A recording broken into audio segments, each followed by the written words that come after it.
ಈ ವಿಡಿಯೋದಲ್ಲಿ ನಾವು ಚಿತ್ರಾ ಬ್ಯಾನರ್ಜಿ ದಿವಾಕರ್ಣಿ ಅವರು ಬರೆದಿರ್ತಕ್ಕಂತಹ ದ ಮಿಸ್ಟ್ರೆಸ್ ಆಫ್ ಸ್ಪೈಸಸ್ ಅಂತಕ್ಕಂತಹ ಒಂದು ನಾವೆಲ್ ಅನ್ನ ಡಿಸ್ಕಷನ್ ಮಾಡ್ತಾ ಇದ್ದೇವೆ. ತುಂಬಾ ಸಿಂಪಲ್ ಆಗಿರತಕ್ಕಂತಹ ಮೇನ್ ಸ್ಟೋರಿಯನ್ನ ಮಾತ್ರ ನಾನು ನಿಮಗೆ ಇಲ್ಲಿ ಹೇಳ್ತಾ ಇದ್ದೇನೆ. ಮೊದಲನೇದಾಗಿ ನಾವು ಈ ಒಂದು ನಾವೆಲ್ನ ಮುಖ್ಯ ಕ್ಯಾರೆಕ್ಟರ್ ಯಾರು ಅಂತಕ್ಕಂಥದ್ದನ್ನ ತಿಳ್ಕೊಳ್ಳೋಣ. ನೋಡಿ, ಈ ಒಂದು ನಾವೆಲ್ನಲ್ಲಿ ಮುಖ್ಯವಾಗಿರ್ತಕ್ಕಂತಹ ಕ್ಯಾರೆಕ್ಟರ್ ಯಾರಪ್ಪ ಅಂದ್ರೆ ಟೈಲೋ ಅಂತಕ್ಕಂತಹ ಒಂದು ಹೆಣ್ಣು ಹುಡುಗಿ.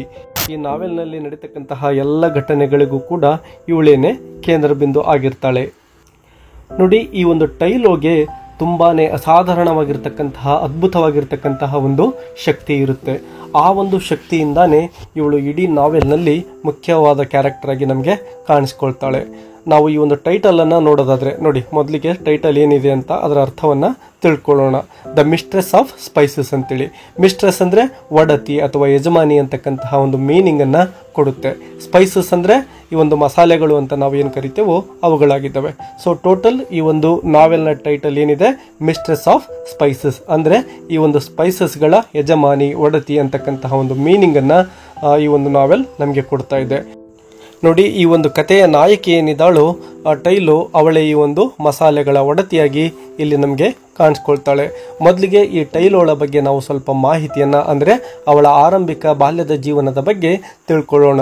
ನೋಡಿ, ಈ ಟೈಲೋಳು ಒಂದು ಬಡತನದ ಫ್ಯಾಮಿಲಿಯಲ್ಲಿ ಹುಟ್ಟಿರ್ತಾಳೆ ಮತ್ತು ಆ ಫ್ಯಾಮಿಲಿಯಲ್ಲಿ ಮೂರನೆಯ ಹೆಣ್ಣು ಮಗಳಾಗಿ ಅವಳು ಹುಟ್ಟಿರ್ತಾಳೆ.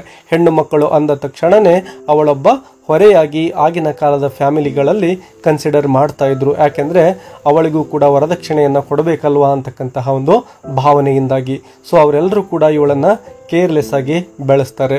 ಮತ್ತು ಇವಳು ಚಿಕ್ಕವಳಾಗಿದ್ದಾಗ ಇವಳಿಗೆ ಕುಡಿಸ್ಲಿಕ್ಕೆ ಹಸುವಿನ ಹಾಲು ಕೂಡ ಇರೋದಿಲ್ಲ. ಅಂತಹ ಸಂದರ್ಭದಲ್ಲಿ ಇವಳಿಗೆ ಕತ್ತೆಯ ಹಾಲನ್ನು ಕುಡಿಸಿ ಬೆಳೆಸಿರ್ತಾರೆ. ಇದರಿಂದಾಗಿನೇ ಅವಳಿಗೆ ಅತ್ಯಂತ ಹೆಚ್ಚಿನ ಸಾಮರ್ಥ್ಯ ಬಂದಿರುತ್ತೆ. ಎಲ್ಲರಿಗೂ ಇಲ್ಲದೆ ಇರತಕ್ಕಂತಹ ಒಂದು ಅಸಾಧಾರಣವಾಗಿರ್ತಕ್ಕಂತಹ ಚಾಣಾಕ್ಷತನ ಅವಳಲ್ಲಿ ಬೆಳೆದಿರುತ್ತೆ. ಇವಳು ಚಿಕ್ಕ ಹುಡುಗಿಯಾಗಿದ್ದಾಗ ಇವಳ ಹೆಸರು ನಯನತಾರ ಅಂತಕ್ಕಂಥದ್ದು ಆಗಿರುತ್ತೆ. ಇವಳಿಗೆ ನಿಧಾನಕ್ಕೆ ತನ್ನ ಬಳಿ ಇರತಕ್ಕಂತಹ ಆ ಅಸಾಧಾರಣವಾಗಿರ್ತಕ್ಕಂತಹ ಶಕ್ತಿಯ ಪರಿಚಯ ಆಗ್ತಾ ಹೋಗುತ್ತೆ. ಅದೇ ಶಕ್ತಿಯನ್ನ ಬಳಸಿಕೊಂಡು ಇವಳು ತನ್ನ ಸುತ್ತಮುತ್ತ ಏನು ಕಷ್ಟದಲ್ಲಿ ಇರ್ತಾ ಇದ್ರು ಜನರು, ಅವರಿಗೆ ಸಹಾಯವನ್ನ ಮಾಡ್ತಾ ಇರ್ತಾಳೆ. ಯಾರಾದ್ರೂ ಏನಾದ್ರೂ ಒಂದು ವಸ್ತುವನ್ನ ಕಳ್ಕೊಂಡ್ ಬಿಟ್ರೆ ತನ್ನ ಒಂದು ಶಕ್ತಿಯನ್ನ ಉಪಯೋಗ ಮಾಡಿಕೊಂಡು ಆ ವಸ್ತು ಎಲ್ಲಿದೆ ಅಂತಕ್ಕಂಥದ್ದನ್ನು ಕೂಡ ಇವಳು ಕಂಡುಹಿಡಿದು ಅವರಿಗೆ ತಿಳಿಸ್ತಾ ಇರ್ತಾಳೆ. ಹೀಗೆ ಅನೇಕ ಮ್ಯಾಜಿಕಲ್ ಪವರ್ಗಳನ್ನ ಇವಳು ಪ್ರದರ್ಶನ ಮಾಡ್ತಾ ಇರ್ತಾಳೆ. ಇದರಿಂದಾಗಿನೇ ಇವಳಿಂದ ಲಾಭವನ್ನ ಪಡೆದಂತಹ ಅನೇಕ ಜನರು ಇವಳಿಗೆ ಅನೇಕ ಗಿಫ್ಟ್ಗಳನ್ನ ಕೊಡ್ತಾ ಹೋಗ್ತಾರೆ. ಇವಳನ್ನ ಬಾಲ್ಯದಲ್ಲಿ ನಿರ್ಲಕ್ಷಿಸಿದಂತಹ ಇವಳ ಒಂದು ಕುಟುಂಬದ ಸದಸ್ಯರೇನಿದ್ರು, ಈಗ ಅವಳ ಸಹಾಯದಿಂದಲೇ ಅಂದ್ರೆ ಅವಳಿಗೆ ಏನು ಗಿಫ್ಟ್ ಬರ್ತಾ ಇದ್ವೋ ಅದರಿಂದ ವೈಭವದ ಜೀವನವನ್ನ ನಡೆಸಲಿಕ್ಕೆ ಸ್ಟಾರ್ಟ್ ಮಾಡ್ತಾರೆ. ಈಗ ಅವಳೇನೆ ಆ ಒಂದು ಕುಟುಂಬದ ಪಾಲಿಗೆ ಆಧಾರ ಸ್ತಂಭವಾಗಿ ಬದಲಾಗ್ತಾ ಹೋಗ್ತಾಳೆ. ಆ ಒಂದು ಹಳ್ಳಿಗೆ ಸೀಮಿತವಾಗಿರ್ತಕ್ಕಂತಹ ಇವಳ ಅದ್ಭುತ ಶಕ್ತಿ ನಿಧಾನಕ್ಕೆ ಏನಾಗುತ್ತೆ ಅಂದ್ರೆ ಒಂದು ಹಳ್ಳಿಯಿಂದ ಮತ್ತೊಂದು ಹಳ್ಳಿಗೆ ಸ್ಪ್ರೆಡ್ ಆಗ್ತಾ ಹೋಗುತ್ತೆ ಮತ್ತು ಸುತ್ತಮುತ್ತ ಇರತಕ್ಕಂತಹ ಹಳ್ಳಿಗಳಲ್ಲಿ ಇವಳು ತುಂಬಾನೇ ಫೇಮಸ್ ಆಗ್ತಾಳೆ. ಹೀಗೆ ಯಾವುದೋ ಒಂದು ಸಂದರ್ಭದಲ್ಲಿ ಒಂದು ಮಸಾಲೆ ದ್ವೀಪಕ್ಕೆ ಇವಳು ತನಗೆ ಅರಿವೇ ಇಲ್ಲದಂತೆ ಭೇಟಿ ಕೊಟ್ಬಿಟ್ಟಿರ್ತಾಳೆ. ಅಲ್ಲಿಂದ ಅವಳ ಜೀವನದ ಶೈಲಿ ಕಂಪ್ಲೀಟ್ ಆಗಿ ಬದಲಾಗಿಬಿಡುತ್ತೆ. ಆ ಒಂದು ಸ್ಪೈಸಸ್ ಅಥವಾ ಮಸಾಲೆಗಳೇನಿರ್ತವೋ ಅವುಗಳ ಬಗ್ಗೆ ಅಪಾರವಾಗಿರ್ತಕ್ಕಂತಹ ಜ್ಞಾನವನ್ನ ಆ ದೀಪದಲ್ಲಿ ಅವಳು ಪಡ್ಕೊಳ್ತಾಳೆ. ಹಾಗೆ ಅದ್ಭುತ ಶಕ್ತಿಯನ್ನ ಅವಳು ಮೈಗೂಡಿಸ್ಕೊಂಡು ಬಿಡ್ತಾಳೆ. ಅದೇ ಶಕ್ತಿಯನ್ನ ಬಳಸಿಕೊಂಡು ಅವಳು ಬೇರೆ ಜನರ ಒಂದು ಸಹಾಯಕ್ಕೆ ಆ ಒಂದು ಶಕ್ತಿಯನ್ನ ಬಳಸಲಿಕ್ಕೆ ನಿರ್ಧಾರವನ್ನ ಮಾಡ್ತಾಳೆ. ಈ ರೀತಿ ಒಂದು ಟೈಲೋ ಏನಿದ್ಲೋ ಅವಳು ಒಂದು ಅಮರತ್ವದ ಶಕ್ತಿಯಾಗಿ ಬದಲಾಗ್ಬಿಡ್ತಾಳೆ. ಅವಳಿಗೆ ವಯಸ್ಸು ಅಂತಕ್ಕಂಥದ್ದು ಆಗೋದಿಲ್ಲ. ಅವಳ ಒಂದು ವಯಸ್ಸು ಫಿಕ್ಸ್ ಆಗಿ ಒಂದೇ ತರ ಉಳ್ಕೊಂಡ್ಬಿಡುತ್ತೆ. ಅವಳು ತನ್ನ ಒಂದು ಗ್ರಾಹಕರಿಗೆ ನೀಡತಕ್ಕಂತಹ ಆ ಒಂದು ಸ್ಪೈಸಸ್ಗಳೇನಿರ್ತಾವಲ್ವಾ, ಅವು ಜನರ ಸಮಸ್ಯೆಗಳನ್ನ ನಿವಾರಣೆ ಮಾಡ್ತಾ ಇರ್ತವೆ. ಅಂದ್ರೆ ಯಾವುದೇ ಸಮಸ್ಯೆಯಿಂದ ಜನಗಳು ಇವಳ ಬಳಿ ಬಂದರೂ ಕೂಡ ಆ ಎಲ್ಲ ಸಮಸ್ಯೆಗಳಿಗೂ ಕೂಡ ಇವಳ ಬಳಿ ಪರಿಹಾರ ಇರುತ್ತೆ. ಇವಳು ಆ ಮಸಾಲೆಗಳ ದ್ವೀಪದಲ್ಲಿ ಈ ಜ್ಞಾನವನ್ನ ಏನು ಪಡ್ಕೊಳ್ತಾಳೋ ಅಲ್ಲಿ ಇವಳ ಫಸ್ಟ್ ಮದರ್ ಇರ್ತಾಳೆ. ಅವಳು ಕೆಲವೊಂದಿಷ್ಟು ರೂಲ್ಸ್ಗಳನ್ನ ಎಲ್ರಿಗೂ ಕೂಡ ಹೇಳ್ತಾಳೆ. ಅಂದ್ರೆ ಈ ಒಂದು ಮಿಸ್ಟ್ರೆಸ್ಗಳು ಏನಿರ್ತಾರೋ ಸ್ಪೈಸಸ್ಗಳಿಗೆ ಅವ್ರಿಗೆಲ್ರಿಗೂ ಕೂಡ ಕೆಲವೊಂದಿಷ್ಟು ರೂಲ್ಸ್ಗಳಿರ್ತವೆ. ಅವು ಯಾವಪ್ಪ ಅಂದ್ರೆ 3 ರೂಲ್ಸ್ಗಳನ್ನು ನಾವು ಇಲ್ಲಿ ನೋಡಬಹುದು. ಮೊದಲನೇದು, ಸ್ಪೈಸಸ್ಗಳ ಅಂಗಡಿಗಳನ್ನ ಬಿಟ್ಟು ಜಗತ್ತಲ್ಲಿ ಬೇರೆ ಕಡೆ ಅವರೆಲ್ಲೂ ಕೂಡ ಹೋಗುವಂತಿಲ್ಲ. ಅಂದ್ರೆ ಈ ಯಜಮಾನಿ ಯಾರಾಗಿರ್ತಾರಲ್ವಾ ಅವರು ತಮ್ಮ ಅಂಗಡಿಗಳಲ್ಲೇ ಇರಬೇಕು, ಅದನ್ನ ಬಿಟ್ಟು ಬೇರೆ ಕಡೆ ಹೋಗೋ ಹಾಗೆ ಇರೋದಿಲ್ಲ. ಅದರ ಜೊತೆಗೆ ಸೆಕೆಂಡ್ ರೂಲ್ ಏನಪ್ಪಾ ಅಂದರೆ, ಇವರ ಬಳಿ ಏನು ಆ ಒಂದು ಸ್ಪೈಸಸ್ಗಳನ್ನು ಮತ್ತು ಅದರ ಲಾಭವನ್ನು ಪಡ್ಕೊಳ್ಳೋಕ್ಕೆ ಅಂತೇಳಿ ಕಸ್ಟಮರ್ಸ್ ಬರ್ತಾ ಇರ್ತಾರೋ ಅವ್ರು ಯಾರನ್ನು ಕೂಡ ಇವರು ಸ್ಪರ್ಶ ಮಾಡೋ ಹಾಗಿರಲಿಲ್ಲ. ಇದು 2ನೇ ರೂಲ್ ಆಗಿರುತ್ತೆ. ಇನ್ನು 3ನೇ ರೂಲ್ ಏನಪ್ಪ ಅಂದರೆ, ಅವರು ಕಲಿತಿರ್ತಕ್ಕಂತಹ ಈ ಒಂದು ಸ್ಪೈಸಸ್ಗಳ ಜ್ಞಾನವನ್ನು ಯಾವುದೇ ಕಾರಣಕ್ಕೂ ತಮ್ಮ ಸ್ವಾರ್ಥಕ್ಕಾಗಿ ಬಳಸೋ ಹಾಗಿರಲಿಲ್ಲ. ಅದನ್ನು ಏನೇ ಇದ್ರೂ ಬೇರೆಯವರು ಅಂದರೆ ಕಷ್ಟದಲ್ಲಿರ್ತಕ್ಕಂಥವರ ಟ್ರೀಟ್ಮೆಂಟ್ಗೋಸ್ಕರ ಅಥವಾ ಅವರಿಗೆ ಸಹಾಯ ಮಾಡಲಿಕ್ಕೆ ಮಾತ್ರ ಬಳಸಬೇಕಾಗಿತ್ತು. ಇದು 3ನೇ ರೂಲ್ ಆಗಿರುತ್ತೆ.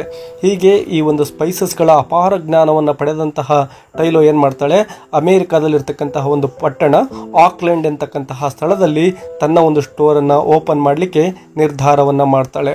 ಅಲ್ಲಿ ಅನೇಕ ಭಾರತೀಯರು ವಾಸ ಮಾಡ್ತಾ ಇರ್ತಾರೆ.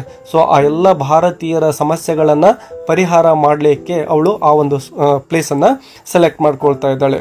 ತನ್ನ ಸ್ಪೈಸಸ್ಗಳ ಸಹಾಯದಿಂದ ಅವರ ಸಮಸ್ಯೆಗಳನ್ನು ನಾನು ನಿವಾರಣೆ ಮಾಡಬೇಕು ಅಂತಕ್ಕಂತಹ ಒಂದು ಇಚ್ಛೆಯನ್ನು ಇವಳು ಹೊಂದಿರ್ತಾಳೆ. ಇಂತಹ ಒಂದು ಸಂದರ್ಭದಲ್ಲಿ ಏನಾಗುತ್ತೆ ಅಂದರೆ, ಅವಳ ಅಂಗಡಿಯ ಮುಂದೆ ಇದ್ದಕ್ಕಿದ್ದ ಹಾಗೆ ಒಂದು ಮೋಟಾರ್ ಸೈಕಲ್ ಕ್ರ್ಯಾಶ್ ಆಗಿಬಿಡುತ್ತೆ. ಅದರಲ್ಲಿ ಪ್ರಯಾಣ ಮಾಡ್ತಕ್ಕಂತಹ ಒಬ್ಬ ವ್ಯಕ್ತಿ ಏನಿರ್ತಾನೋ ಅವನನ್ನು ಉಪಚರಿಸಲಿಕ್ಕೆ ಅಂತೇಳಿ ಇವಳು ಹೋಗ್ತಾಳೆ. ಆ ಗಾಯಗೊಂಡಿರ್ತಕ್ಕಂತಹ ವ್ಯಕ್ತಿ ಇವಳನ್ನು ಸ್ಪರ್ಶ ಮಾಡಿಬಿಡ್ತಾನೆ. ಇದರಿಂದಾಗಿ ಅವಳು ಏನು ಮಾಡ್ತಾಳೆ, ಆ ವ್ಯಕ್ತಿಯಲ್ಲಿ ಮೋಹಿತಳಾಗಿ ಬಿಡ್ತಾಳೆ. ಅಂದರೆ ಅವನ ಪ್ರೀತಿಯಲ್ಲಿ ಇವಳು ಬಿದ್ದುಬಿಡ್ತಾಳೆ. ಅವನು ಕೂಡ ಇವಳನ್ನು ಪ್ರೀತಿಸಲಿಕ್ಕೆ ಆರಂಭಿಸ್ತಾನೆ. ಇದರಿಂದಾಗಿ ಆ ಸ್ಪೈಸಸ್ಗಳು ಕೋಪ ಮಾಡ್ಕೊಳ್ತವೆ. ಯಾಕೆಂದರೆ ಆ ಫಸ್ಟ್ ಏನು ರೂಲ್ಗಳಿದ್ದಲ್ವ ಅದರಲ್ಲಿ ಈ ಒಂದು ರೂಲ್ನ ಇವಳು ಬ್ರೇಕ್ ಮಾಡ್ತಾ ಇದ್ದಾಳೆ. ಅಂದರೆ ಕಸ್ಟಮರ್ಸನ್ನು ಇವಳು ಸ್ಪರ್ಶ ಮಾಡೋ ಹಾಗಿರಲಿಲ್ಲ. ಈಗ ಆ ವ್ಯಕ್ತಿಯಿಂದ ಸ್ಪರ್ಶಕ್ಕೆ ಒಳಗಾಗ್ಬಿಟ್ಟಿದ್ದಾಳೆ. ಇದರಿಂದಾಗಿ ಸಂಪೂರ್ಣವಾಗಿ ಆ ಸ್ಪೈಸಸ್ಗಳು ಕೋಪ ಮಾಡ್ಕೊಂಡ್ಬಿಡ್ತವೆ. ಇದರಿಂದ ಸಂಪೂರ್ಣವಾಗಿ ಘಟನೆಗಳು ಭಿನ್ನ ಆಗ್ತಾ ಹೋಗ್ತವೆ. ಅಂದರೆ ಇವಳೇನು ಗ್ರಾಹಕರಿಗೆ ಆ ಸ್ಪೈಸಸ್ಗಳನ್ನು ಔಷಧಿಯಾಗಿ ಕೊಡ್ತಾ ಇದ್ಲು, ಅದರಿಂದ ಆ ಗ್ರಾಹಕರ ಮೇಲೆ ಕೆಟ್ಟ ಪರಿಣಾಮಗಳು ಉಂಟಾಗಲಿಕ್ಕೆ ಸ್ಟಾರ್ಟ್ ಆಗ್ತವೆ. ಈಗ ಆ ಟೈಲೋಳಿಗೆ ಯಾಕೆ ಹೀಗಾಗ್ತಿದೆ ಅಂತಕ್ಕಂತಹ ಒಂದು ಪ್ರಶ್ನೆ ಮೂಡುತ್ತೆ. ಆಗ ಅವಳಿಗೆ ತನ್ನ ಒಂದು ತಪ್ಪಿನ ಅರಿವಾಗುತ್ತೆ. ನಾನು ಆ ವ್ಯಕ್ತಿಯ ಸ್ಪರ್ಶ ಮಾಡಿದ್ರಿಂದಲೇ ಇಂತಹ ಅನಾಹುತಗಳು ನಡೀತಾ ಇವೆ ಅಂತಕ್ಕಂಥದ್ದು ಅವಳ ಅರಿವಿಗೆ ಬರುತ್ತೆ. ಇದರಿಂದಾಗಿ ಅವಳಿಗೆ ತುಂಬಾ ಬೇಸರ ಆಗ್ತಾ ಇದೆ. ಯಾಕೆಂದರೆ ನನ್ನ ಸ್ವಾರ್ಥ ಬುದ್ಧಿಯಿಂದಾಗಿ ಈ ರೀತಿ ಆಯ್ತಲ್ಲ ಅಂತಕ್ಕಂತಹ ನೋವು ಅವಳನ್ನು ಕಾಡಲಿಕ್ಕೆ ಆರಂಭಿಸುತ್ತೆ. ಇವಳ ಮೊದಲ ತಾಯಿ ಏನಿದ್ಲೋ ಇವಳ ಕನಸಿನಲ್ಲಿ ಬಂದು ಇವಳ ಮೇಲೆ ತನ್ನ ಕೋಪವನ್ನು ವ್ಯಕ್ತಪಡಿಸ್ತಾಳೆ. ನಿನ್ನ ಒಂದು ಕರ್ತವ್ಯ ನಿಷ್ಠೆಯನ್ನು ನೀನು ಮರೆತುಬಿಟ್ಟಿದೀಯಾ, ಹಾಗಾಗಿನೇ ಈ ರೀತಿ ಸಮಸ್ಯೆ ಆಗಿದೆ ಅಂತೇಳಿ ಅವಳು ಬೈತಾಳೆ. ಇದರಿಂದ ಟೈಲೋ ತುಂಬ ಮಾನಸಿಕವಾಗಿ ನೊಂದ್ಬಿಡ್ತಾಳೆ ಮತ್ತು ತಾನು ಭಾರತಕ್ಕೆ ವಾಪಸ್ ಮರಳೋದಾಗಿ ಹೇಳ್ತಾಳೆ ಮತ್ತು ತನ್ನ ಅಂಗಡಿಯನ್ನು ಮುಚ್ಚಲಿಕ್ಕೂ ಕೂಡ ಅವಳು ನಿರ್ಧರಿಸ್ತಾ ಇದ್ದಾಳೆ. ಇನ್ನು ಕೊನೆಯ ಬಾರಿ ತನ್ನ ಪ್ರಿಯಕರನ್ನು ಭೇಟಿ ಆಗ್ತೇನೆ ಅಂತೇಳಿ ಆ ಒಂದು ಸ್ಪೈಸಸ್ಗಳ ಬಳಿ ಇವಳು ರಿಕ್ವೆಸ್ಟನ್ನು ಮಾಡ್ಕೊಳ್ತಾಳೆ.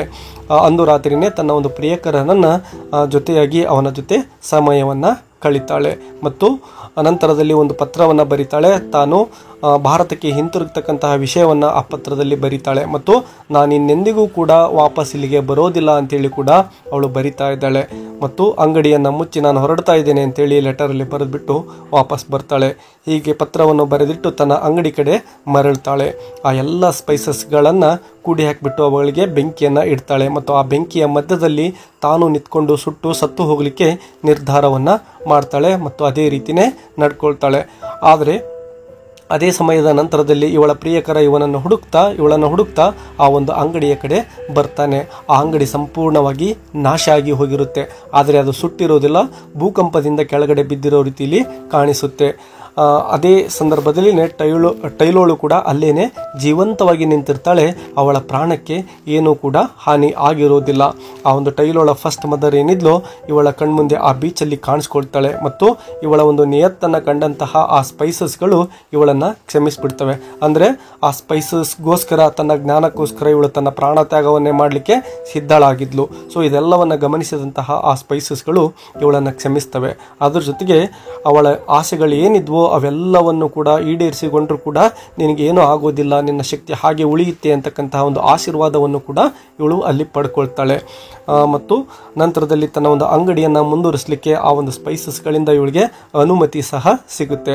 ಅವಳ ಪ್ರಿಯಕರ ಮತ್ತೆ ಅಂಗಡಿಯನ್ನು ಕಟ್ಟಲಿಕ್ಕೆ ಅವಳಿಗೆ ಸಹಾಯವನ್ನು ಮಾಡ್ತಾನೆ.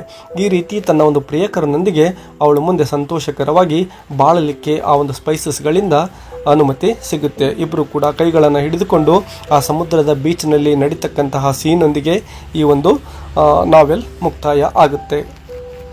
ಎಸ್ ಡಿಯರ್ ಲರ್ನರ್ಸ್, ಈ ವಿಡಿಯೋ ನಿಮಗೆ ಹೆಲ್ಪ್ ಆಗಿದೆ ಅಂತ ಅನ್ಕೊಂಡಿದ್ದೇನೆ. ಹೆಲ್ಪ್ ಆಗಿದ್ರೆ ಒಂದು ಲೈಕ್ ಕೊಡೋದನ್ನ ಮತ್ತು ಎಸ್ ಅಂತ ಕಮೆಂಟ್ ಹಾಕೋದನ್ನ ಕೂಡ ಮರಿಬೇಡಿ ಅಂತ ಹೇಳ್ತಾ ಇಲ್ಲಿಗೆ ವಿಡಿಯೋ ಮುಗಿಸೋಣ.